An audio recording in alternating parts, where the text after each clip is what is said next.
Yes, you might have seen that thanks to your support, we've been nominated for the Best Content Creator at the Football Content Awards, which is, of course, fantastic news and fantastic stuff. Slow year for them.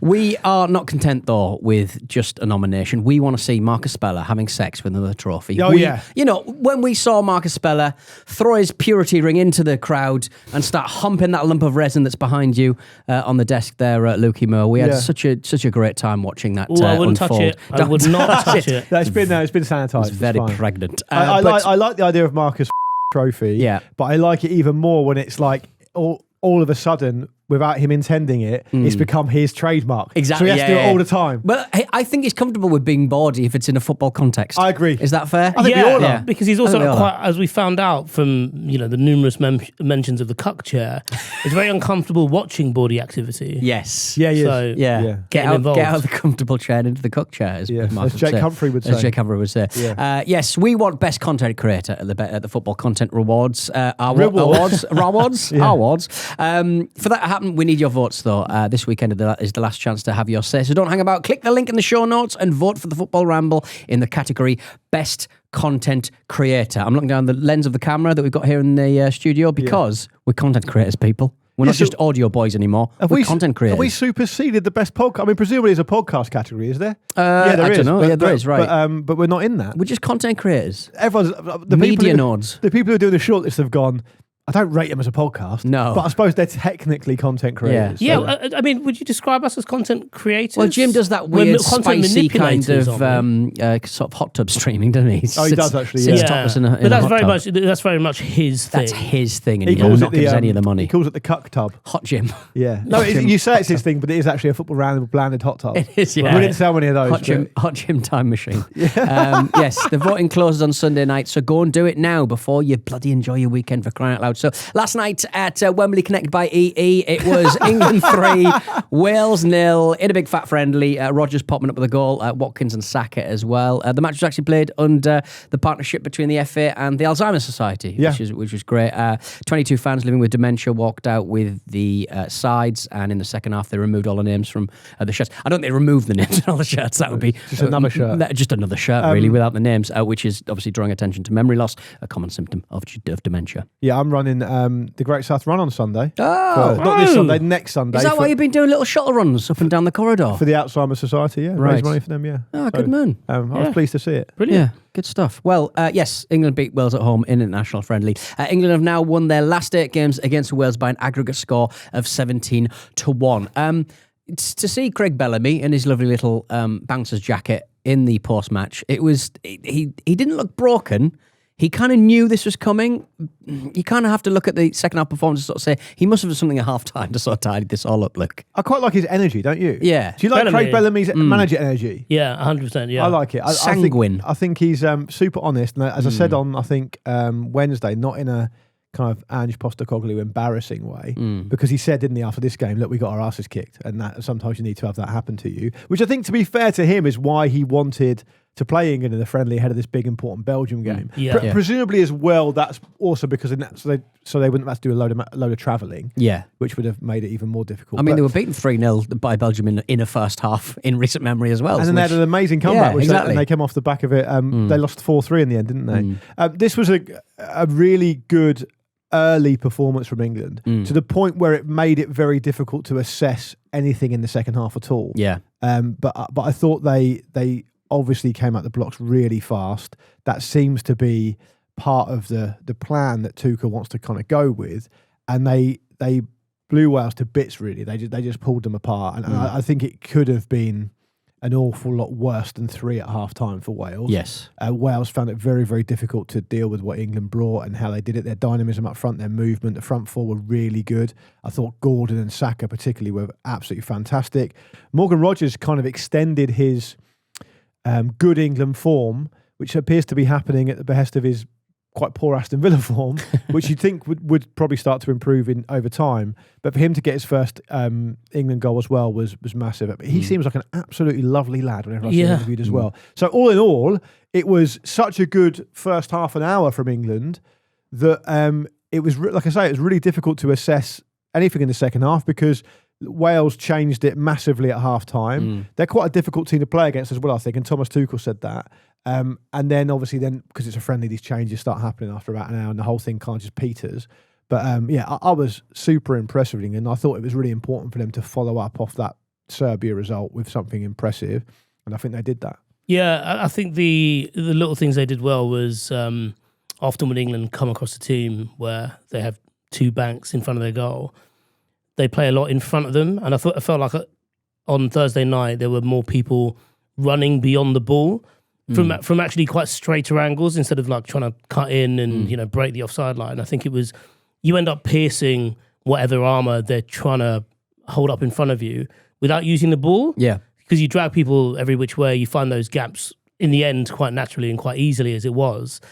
Rodgers is a funny one because as impressive as he's been since he joined Aston Villa, it felt like there was no way in for him because of the number of players in front of him. Yeah. And almost, not necessarily by accident, but because of the circumstances of ultimately injury and, in the case of Grealish and Foden, a lack of form, there's been space to get him in the squad and then space to play him, and you end up with him playing in that midfield three and thriving really, and almost getting an opportunity that Phil Foden had to really fight for, and only really got in the last Euros.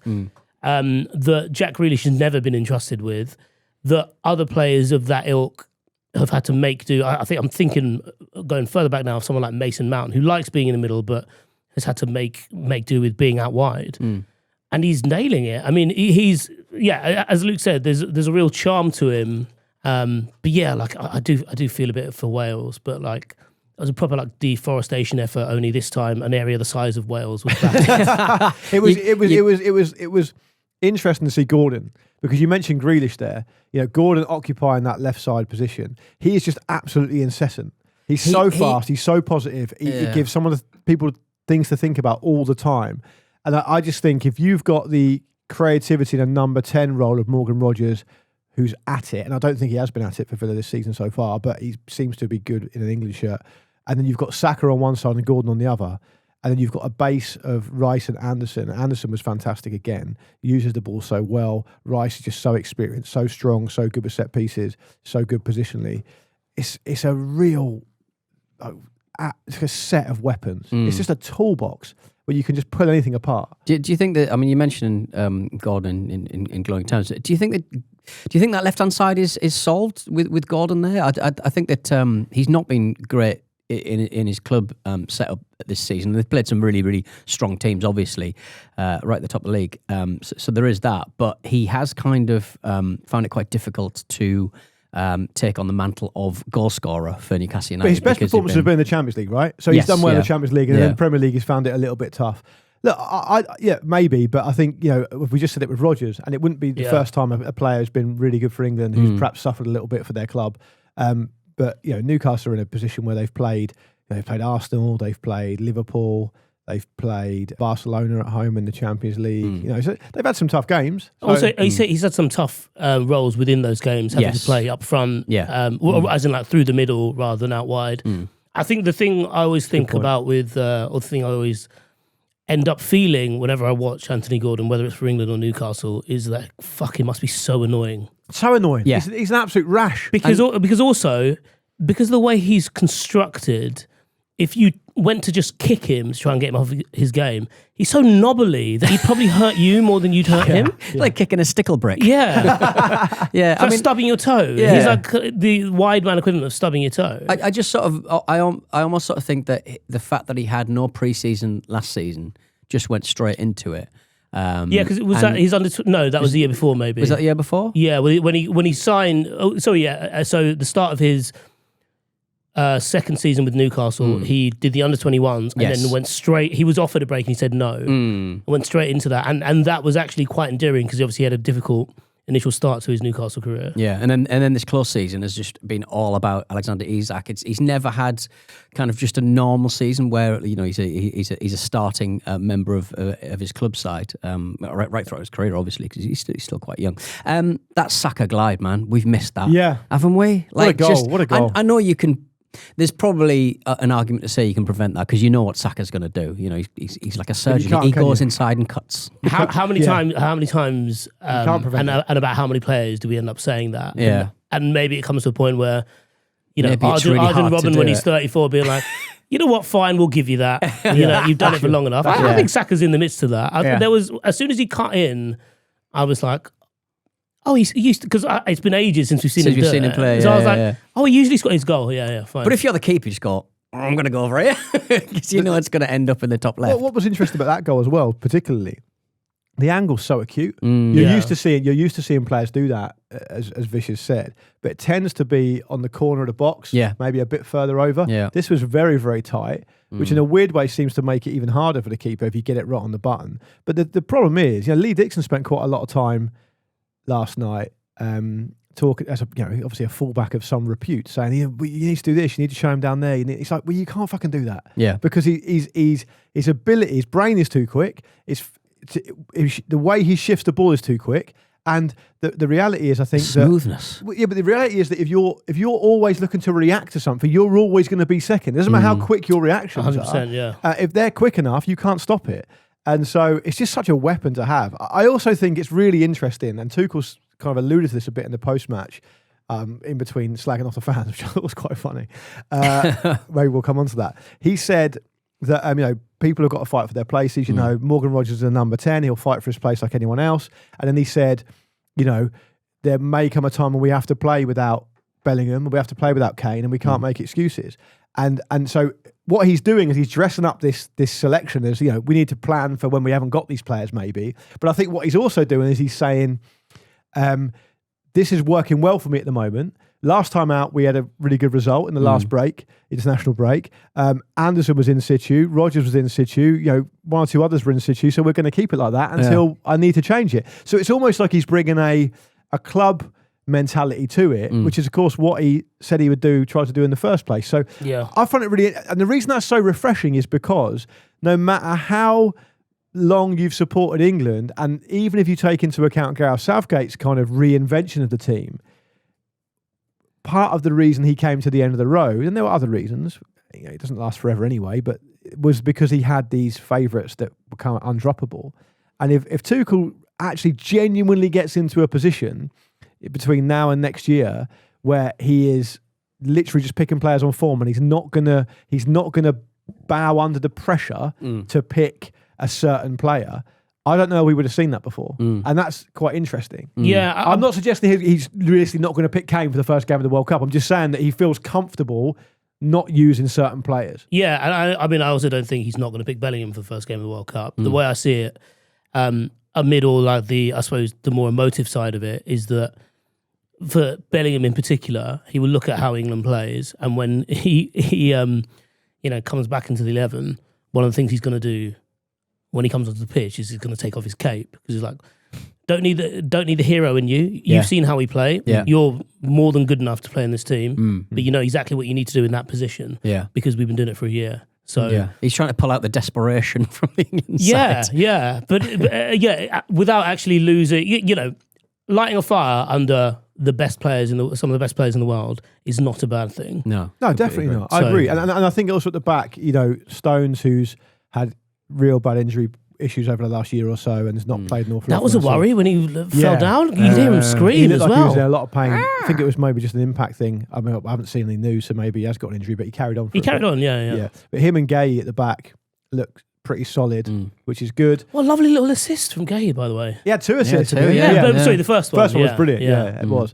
All in all, like a good day at the office for England. And perhaps there's a little bit of tinge of disappointment that they didn't, score more. But that's really a nice problem to have, isn't it? Tuchel's picks have been a little bit out there. I think we've kind of focused on that over the past couple of camps. But you see these sort of players who aren't having the best time in their club sides really, really flourishing in this England side. It's really exciting to see. Like Jed Spence, is he the most kind of fuck you, you're not getting past me footballer we've had in a little while? He's had an amazing turnaround. I mean, if you look at his journey in recent years, a really well respected, highly rated prospect. Comes to Spurs under Conte, gets treated appallingly because it's Conte by Conte, because Conte just decided to have a tantrum about it. But he made it difficult for himself as well. Conte's obviously a knob in those situations, but I'm sure. But ultimately, he I don't know the detail on that side of it. I'll take your word for it. But he did actually end up getting farmed out on loan and wasn't really at all in the manager's plans. And to go from that through to playing for England and is an amazing turnaround. But and also him playing at left back as well was quite interesting. Look, I liked what Tuchel said about Bellamy as well. He said that, believe me, this is a complicated team to play against. They're really well coached, which I think is something that obviously served to make Tuchel look good because they just won 3-0. But it also is quite an interesting thing to say about a character like Bellamy, who is nice chat at the end as well with the two. Yeah. But Bellamy's also seen as being someone who can tap into what being Welsh is all about, give some pride to Wales, and be a passionate Welshman.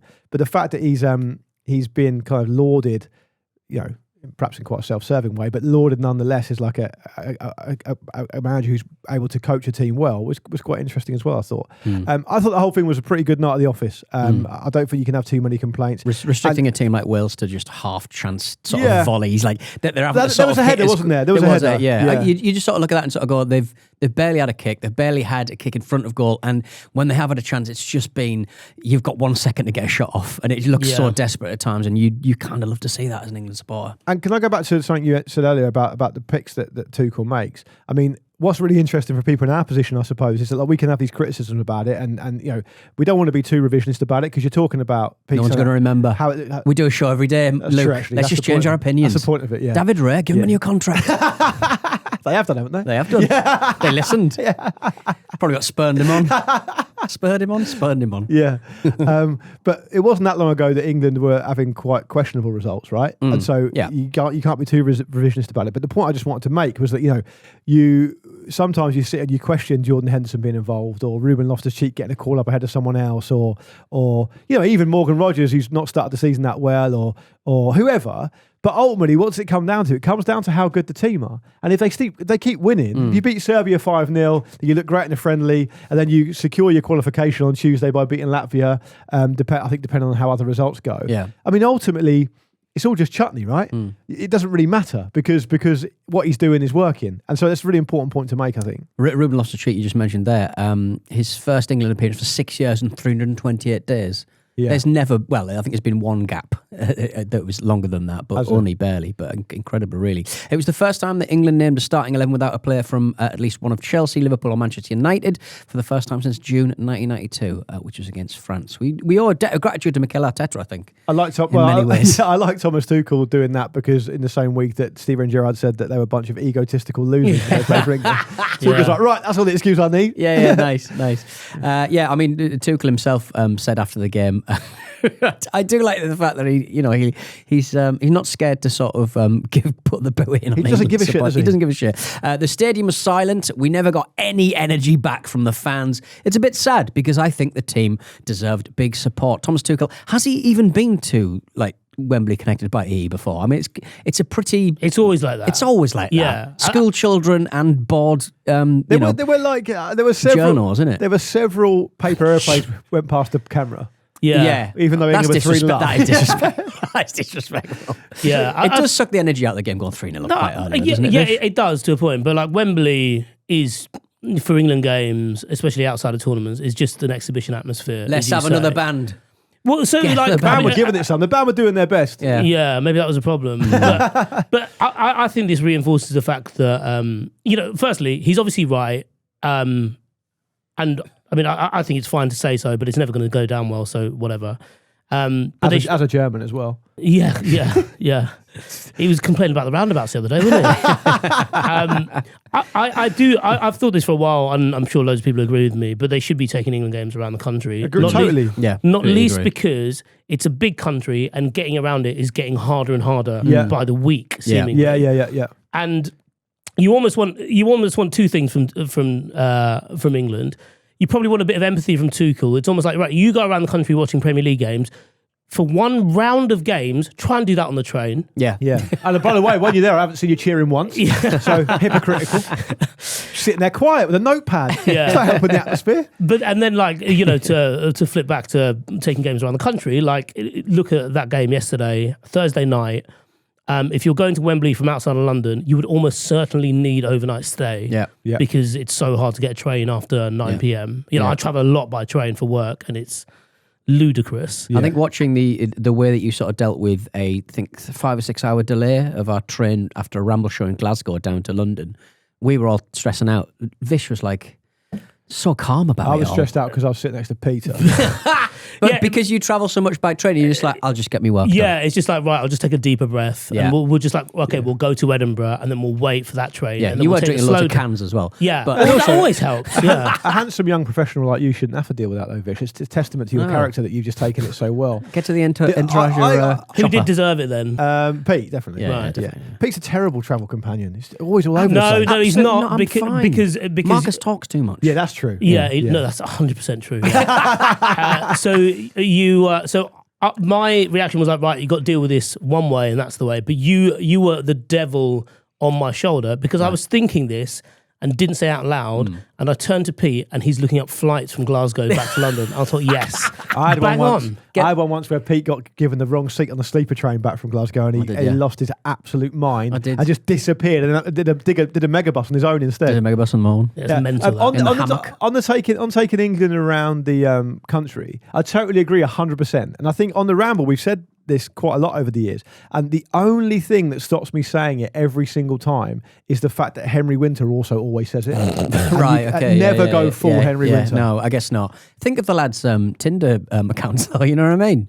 Because if you're stuck in London every time, you can sort of, you can go and, you know, see, I was trying to say something inoffensive, but you can just enjoy the rest of the country. Yeah, but you can still do that from wherever you are, can't you? Can you? What? Yeah, I think so. What? You can load up Newcastle as an area? Yeah. Oh, can you? Yeah. Oh. Typing it out. Interesting. Just going to make some adjustments here. Right. England and Wales both now have the weekend off before resuming World Cup qualifying. Wales are going to be playing Belgium at home on Monday night. England are travelling to Latvia on Tuesday. They're nearly there, Luke. They're nearly there. They are. If the results go their way, Exactly. by which I mean they have to obviously do their own result, they'll be qualified. They haven't conceded a goal in qualification yet, England, which is crazy. That's huge. Yeah, another clean sheet for the goalkeeper. So coming up after this, Scotland steal the points at Hampden.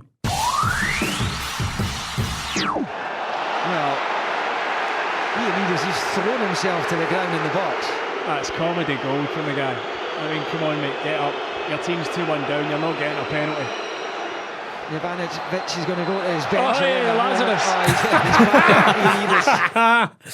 Hey, Lazarus. Yes, Scotland beat Greece 3-1 at home to maintain an inexplicable unbeaten start to World Cup qualifying. I mean, this match was just bloody ridiculous. The biggest robbery since Freddo's stopped being 10p, said the BBC Sport feed. Such a weird reference. A tepid reference. Yeah, it's really thin gruel. They enjoyed 66.6% of possession, Greece did at Hampden, and went 1-0 up in the 62nd minute. They should have been home and horse, but good God, they just really let Scotland back into the game via a couple of dead balls, really. They had Criticises on the bench at the start, obviously, but he came on to test Angus Gunn with a hell of a save late on, which was that was brilliant. A that was brilliant an incredible one-handed save. kind Brilliant of save, given that he doesn't actually play any football. Yeah. So how has he remembered how to do that? I think it was his dad. I think it was on Thursday morning's Ramble where Jim suggested, you know, not unreasonably, that 42-year-old Craig Gordon should do it for experience because that was the state of play with the goalkeeper. Yes, exactly. Yeah. They've got nothing up top and certainly nothing in bins. But yeah, it was an incredible football match for the last sort of 3 or 4 minutes. You can't say performance, can you? Because it was absolutely It was a like, spectacle. Yeah. Do you think there were Trojans watching that, looking at the Greeks, being like, "See, how do you like it?" Not all gifts have a happy ending. What I liked about it is that on the Football Ramble WhatsApp group, our producer Rory is the only Scot. Yeah. It's Scottish. And while we're all watching the England game, occasionally you get messages from him just going, "Fucking Scotland." And like, what's happening, Rory? Oh, God. Like that. But they turned it around. They made it happen. Yeah, I was trying to sort of look at, like, you know those quotes you see on kind of pictures of beaches that's supposed to inspire you. Because he was walking with me or something like that. Yeah, exactly. That's when I carried you, Vic. That's when I carried you, yeah. I was trying to think, luck, like things about luck, and it was like, luck is what happens when preparation meets opportunity. That doesn't apply here. The harder you work, the luckier you get. Not No. Luck never gives, it only lends. They've got to go away to Greece. They're going to be absolute. But I mean, their XG was 0.06 up until the point they scored. When Lyndon Dykes gets the third goal, for some reason, instead of taking it, so he basically has an open goal, which he's got off a keeper's fumble. And the keeper is on like the point of the 6-yard box that meets the touchline. Yeah. So the angle is crazy. He doesn't need to hit it from there. No, he doesn't. He can take it in, so he's in the frame of the goal. Never as a goal summed up a player's career more. Yeah. Ever. I'll tell you why, right? He makes... Lyndon Dykes is obviously an honest pro. He gets through a lot of work and is a really fucking big, tough competitor, and he's had a good career. So I'm not denigrating him. It's going to sound like I'm denigrating him. Okay, I am denigrating him. I'll denigrate him. Dykes ended his goal drought. Is it a goal drought when he's not even a 1 in 5 striker in the British leagues? Not even 1 in 5. It's his first goal for Scotland in 2.5 years. Yeah. But the reason it summed up his career is because he made a good run into the channel, did his basics right, right? An absolutely abysmal touch, right? The keeper then inexplicably fumbles it, and it's an open goal, and he almost misses it. Yeah. That is basically his career in microcosm. The commentator, Incredible. The commentator was applauding. I don't know who the BBC commentator is, but he's fucking good. I really like him. But he apparently not enough to learn his name. But he applauded Dykes for chasing down the ball, and then added, "Well, he was chasing after his first touch." Yeah, he was. He totally was. It was a gift. Also, was. crazy. This is Dykes' third goal this season. He now plays for Birmingham City, having been at QPR. It's his third goal this season. At 90 plus 3 minutes, it's his earliest goal this season. Wow. He's got 2 winners for Birmingham, one in the 94th minute recently against Swansea, and the other in the 98th minute. He's against having Blackburn. a hell of a kind of 30th year in the game. I mean, for all of the quality in this Greece side, they should not be in this situation. They are 4 points adrift of Scotland and Denmark, who are obviously leading the European Group C on goal difference. They might get there, but they shouldn't be in this position. But the good news for Scotland is, of course, that Denmark and Greece play each other in Denmark on Sunday. Yeah. So whatever the result is, it's going to work in Scotland's favour. Because Scotland still need to play Denmark. So if Greece beat Denmark, they're still below Scotland, and that means Denmark are there for the taking. If Denmark beat Greece, then it's essentially all over for the second place position. They're pretty much in a playoff position right now, and if anyone can muff that up, it's Scotland on this kind of they've still got... Having said all that, I've missed out the fact that Scotland are at home to Belarus on Sunday, who have been appalling, have scored 1 goal in total, but you know how this goes, don't you? They could secure the playoffs in that game as well, which is remarkable. I mean, wow. I mean, Scotland's 3 goals only came from their only 3 shots on target. It was obviously 2 set pieces. But we're being negative, and we should be positive because they got the job done. They won, and that's the most important thing. But I think being negative. I think being negative is fine. Yeah. I think the worst thing would be to patronise and be like, "Well done." Yeah. No. Because exactly. actually, Completely agree. they should have been better than that. I'm saying we're doing the worst of both worlds here. We're saying, "Well done." That was terrible. Yeah, we're doing both those things. That's fine. As long as we don't give them any sincere praise, we should be all right. Well done, kids crying. Yeah, that's how it works. Katy Perry has been seen performing in Glasgow, like she was busking or something. Katy Perry has been performing. She had the bagpipes outside Edinburgh Waverley Station. just having drinking cans and singing with an acoustic guitar outside the Hydro. Yes, Katy Perry's been performing in Glasgow this week and was apparently staying in the same hotel as the Scotland national team. Steve Clarke, the manager, obviously said, I didn't know she was there. I've heard the name, and I'm sure if you played me a couple of her songs, I'd say I recognise that one. And then when asked if he would recognise her, he said no, and she wouldn't recognise me. But it's just this hangdog behaviour with Katy Perry. Is Katy Perry still going out with the man out of Lord of the Rings, Luke? News. No idea. The elf one with the bow and arrow. Orlando Bloom. Legolas. Orlando Bloom.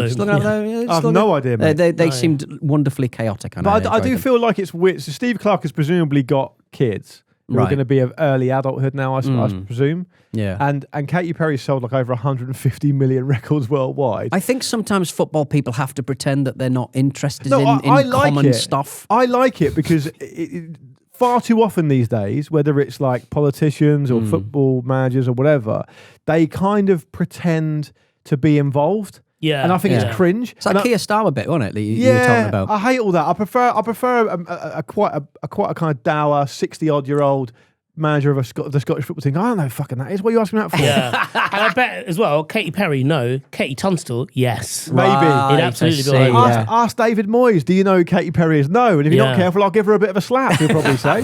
Bloody Moyes, for crying out loud. The only other thing I'd written down was like Katy Perry songs and then related to Steve Clarke's tenure as Scotland manager. Yeah. Go on. Got Hot and Cold. Yeah. Yeah. I realised I don't really know too many of her songs.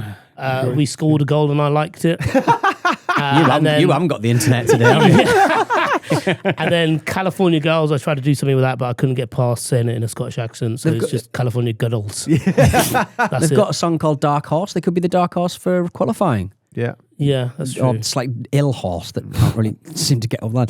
But yes, they're going to be playing Belarus at 5 p.m. on Sunday. One to watch. Elsewhere, Austria beat San Marino 10-0 last night, which for San Marino is not really that much of a news story, good or bad, but it's definitely bad.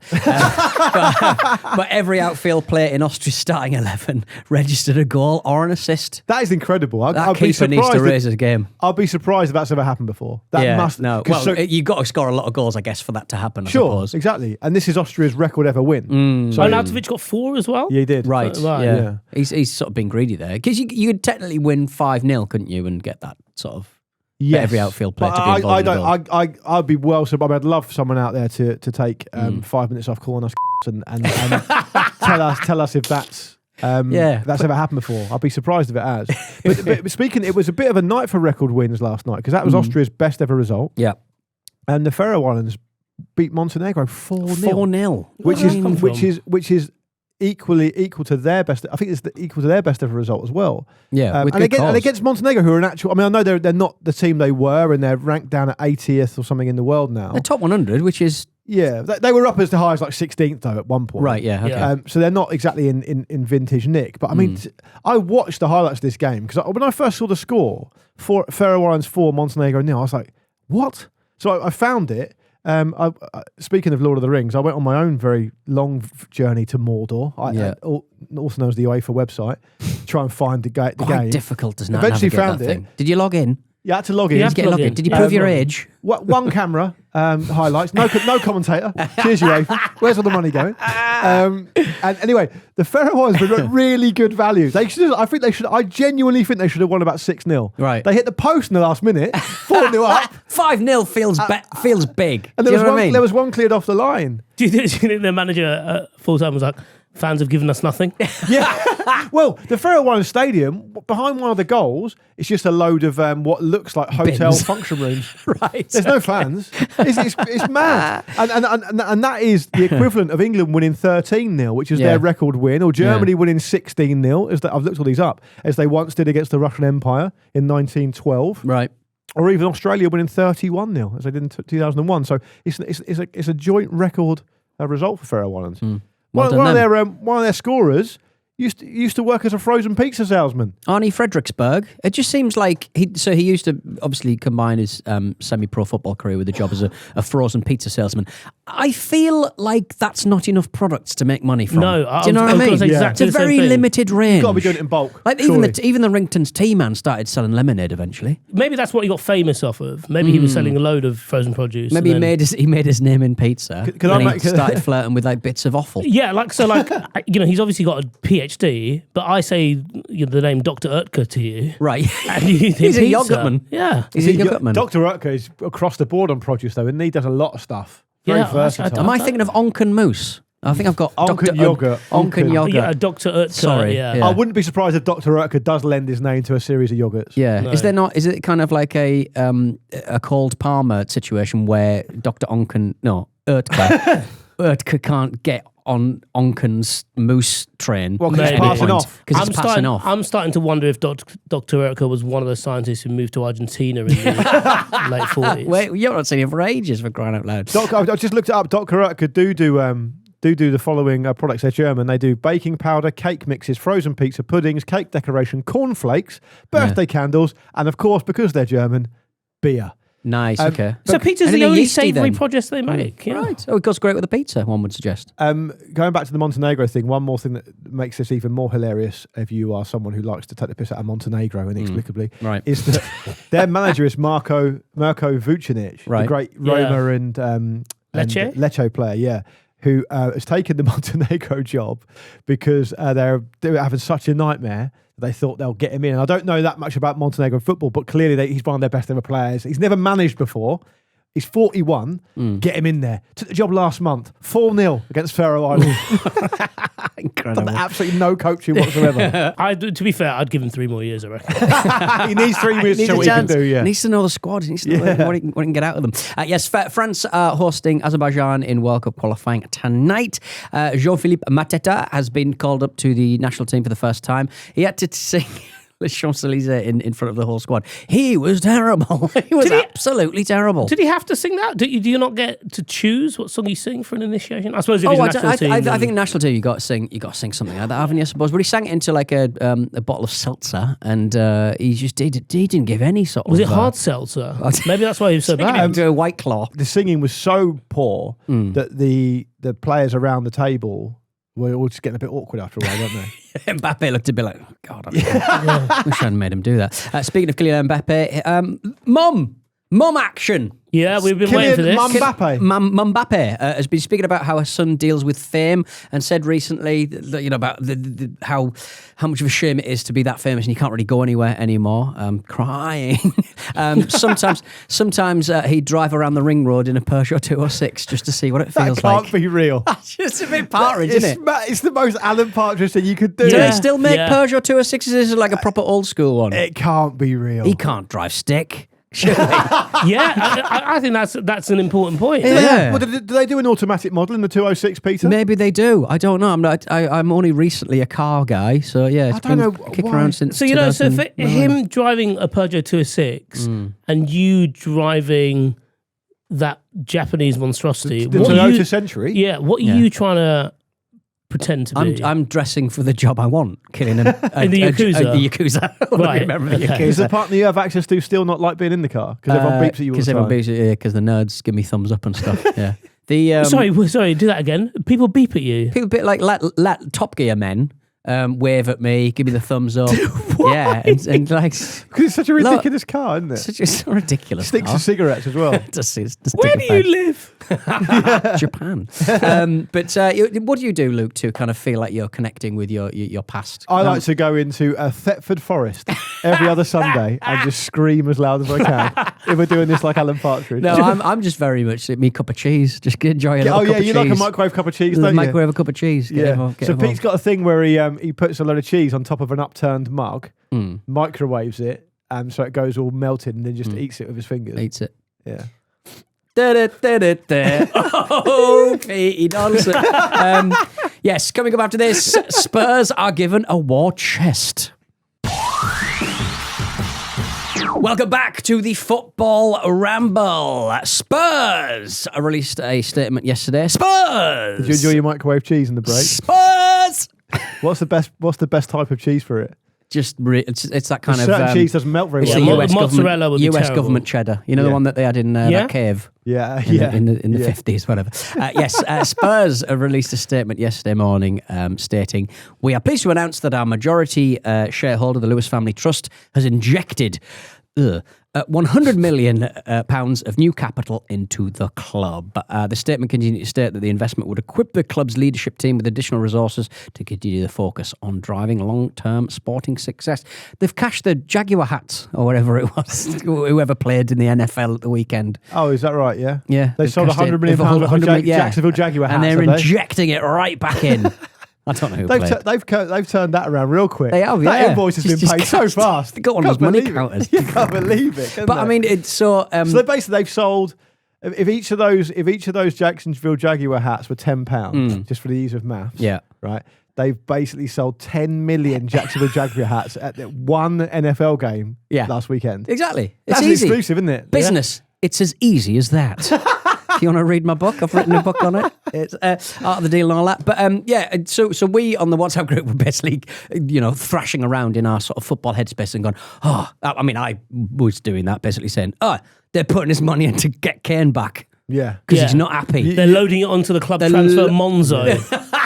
You just people were talking about in the WhatsApp group discussing what it meant, and you just kept interjecting with things like all these are all in capital letters. Yeah. The Harry Hedge Fund, the Kane Performance Indicator. Yeah, that was your big contribution. Bring him back. Yeah. But apparently it's.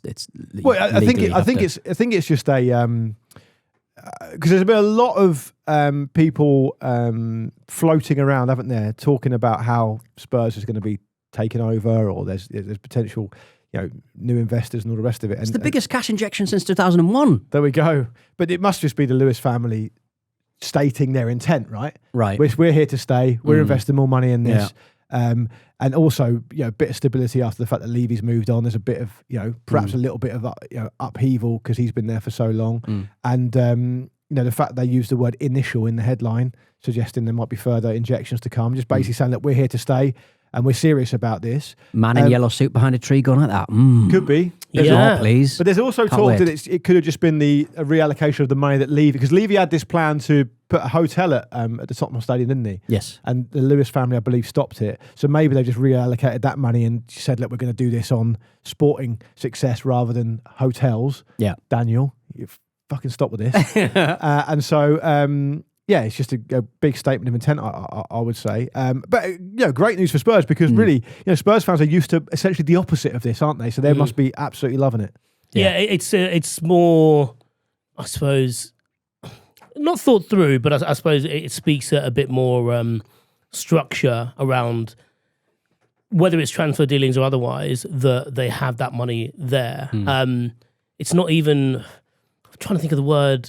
Fuck you to Man United. I think that's the but it's not like it's not quite a rainy day fund, but it has the same principle, doesn't it? It can be used for a variety of things, whether it's for payments still outstanding on players that they have, or getting new players in, without having to be in a situation of we need a left back.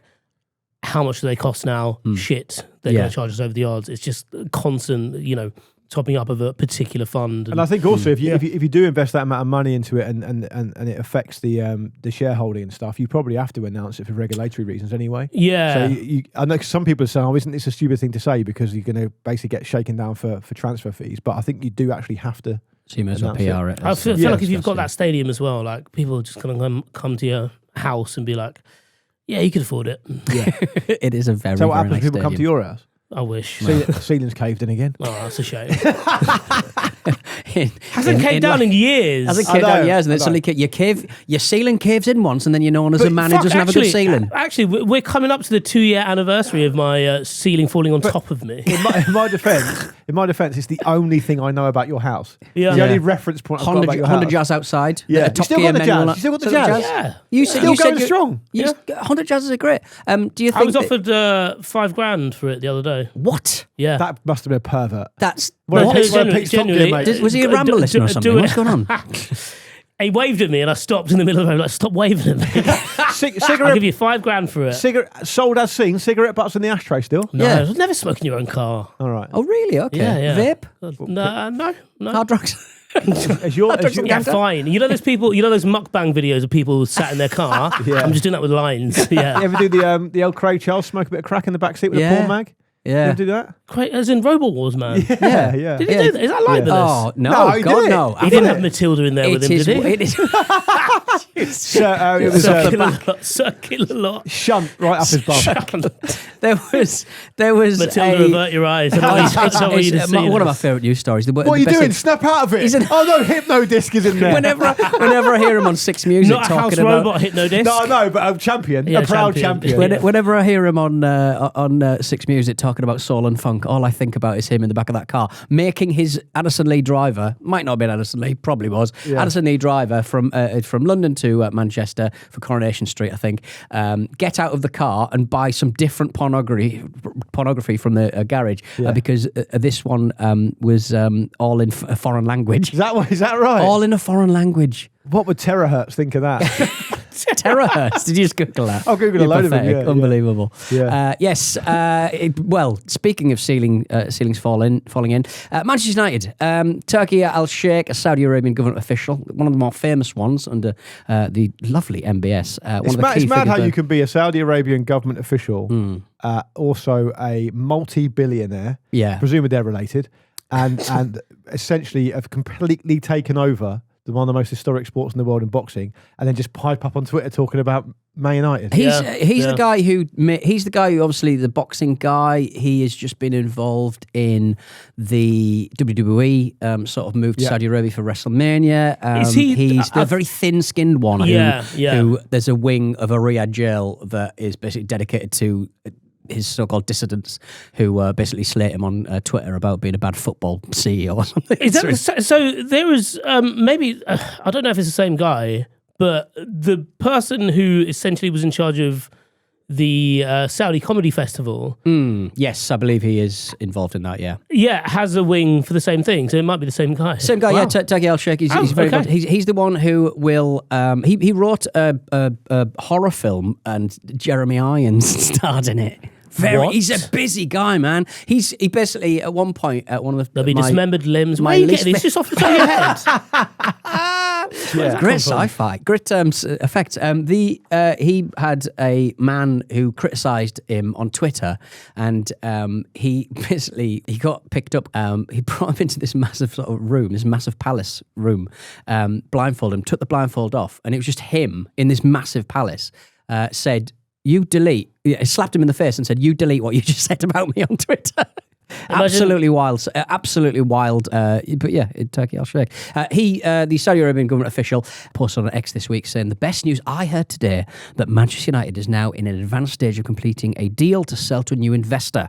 I hope he's better than the previous owners." Yeah. Ominous, probably. He also then said, I'm not, it's nothing to do with me, and it's no one from Saudi Arabia. Right. He said my post yesterday about Man United's potential sale meant one thing: the club is in an advanced negotiation phase with a new investor. Just to clarify, I am not the investor, nor are they from my nation. I'm posting this as a fan who wishes the deal to happen, though it might not happen.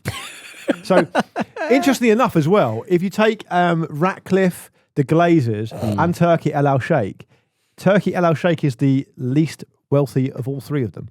Oh, that's interesting. So maybe it's a case that part of the reason, you might not hear in this Turkey, but the reason you're not involved in it is because you can't fucking afford it, mate. Yeah, which is not often point, what you can say about Saudi Arabian officials, is it? Good. Finally priced him out. Find another way to intimidate people on social media. Exactly. Seriously, 5 games, is it? We're gonna cut your hair then? Just my hair? Do bleep that though, because I don't want him to come after me. Yeah, good point. That would be a real low for him. Yeah, like coming after me. It's better taking you blindfolded into a palace and telling you to delete tweets. What if I live in West Norwood? What Crystal Palace? Crystal Palace.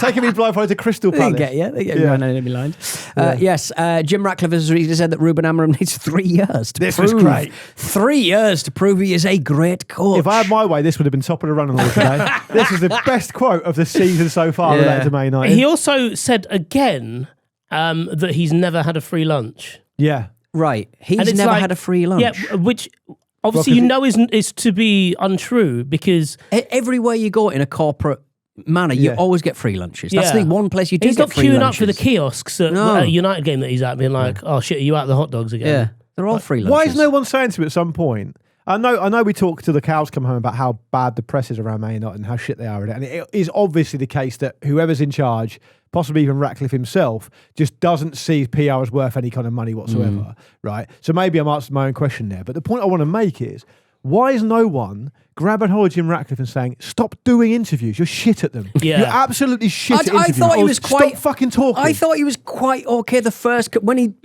mid-cuts. The Gary Neville one. He had to come out and sort of explain himself a little bit, and I thought he came off okay in that horrible every time he speaks to the press or in public, he fucks it up. Right. It's either the Gary Neville thing, which was awful from start to finish. It's the women's football team quote he gave. It's this and repeatedly gives, as you said on the last show. He doesn't know what he's.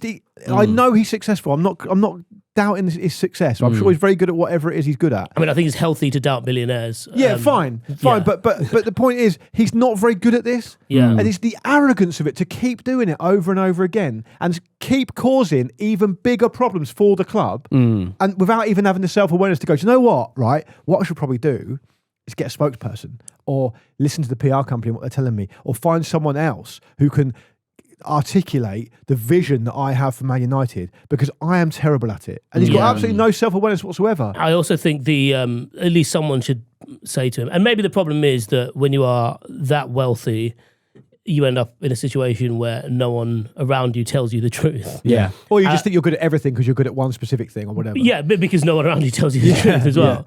But I like the idea that an advisor would just say to him, look, you've got to stop saying the free lunch line, because then everyone just brings up the fact of the tax breaks and the government grants and stuff like that. So just like park that. Yeah. And we'll avoid that. Yeah. And then him being like, well, surely, I heard about this bloke who's got a prison for people like that online. They're going to criticise you, just don't make it easy for them. Yeah, Do you know what I mean? yeah. Anyway. Just a bad man. Yeah, but 3 years for Amorim, though. He can't believe his luck. Yeah. Actually, no, he's gutted because he doesn't want to do it. Well, I mean, it's getting even worse for Ruben Amorim. A party leader, the Conservative Party conference was recently held in Manchester, of course. At the conference, party leader Kemi Badenoch had to deny that she was the Ruben Amorim of politics.